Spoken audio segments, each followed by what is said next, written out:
Představ si, že ve svém životě se snažíš jenom o to maximalizovat svoje peníze. Prostě vydělat maximum. Aby si sedl do takovéhohle auta, aby si se vrátil domů v noci do takového super baráku. A tohle děláš pak celý život. Jo, někdo se na to může potom podívat a řekne, tyhle, já vlastně tohle chci. Já znám spoustu lidí, kteří tohle dosáhli.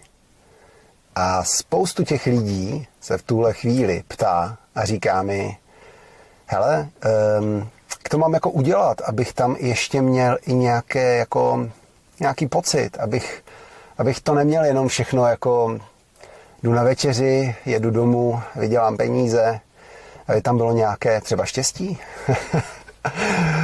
Jo, to je hodně zajímavé, protože ve chvíli, kdy se snažíte v podnikání pravděpodobně jenom maximalizovat vydělané peníze, tak je to kolečko, které na konci, až je vyděláte, ten svůj cíl, tak opět nastane jiný cíl, který vydělá zase víc peněz. A takhle to jde dokola.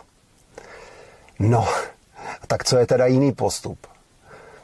Co když je to o tom, že není vůbec důležité, kolik těch peněz v tom, co teď dělám, je, ale s jakou vášní, radostí a vnitřním naplněním, s tím zaujetím, s tím, co mě vlastně žene dopředu, co mě baví, co mě i v noci, když opustím kancelář a odjíždím domů, vyvolává úsměv na tváři a dobrý pocit. Ten princip toho podnikání, který způsobuje to, že máte obrovské množství energie, i když jste odpracovali celý a těžký dlouhý den. Tam někde je ta vášeň a vy děláte něco, co milujete a co vás baví.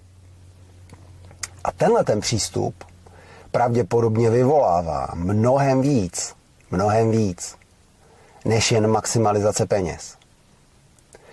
A to, čeho jsem si všimnul já, a to je výsledek mého podnikání a mého řízení firem pro jiné lidi, tak je to, že když děláte něco zvláštní, tak vy se stáváte magnetem na ty výdělky. Jako kdyby nejde o to vydělat peníze, ale přitáhnout je.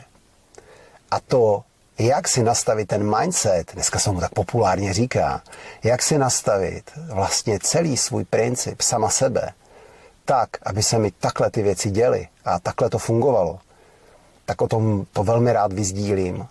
Pojďme se o tom pobavit. Třeba se uvidíme.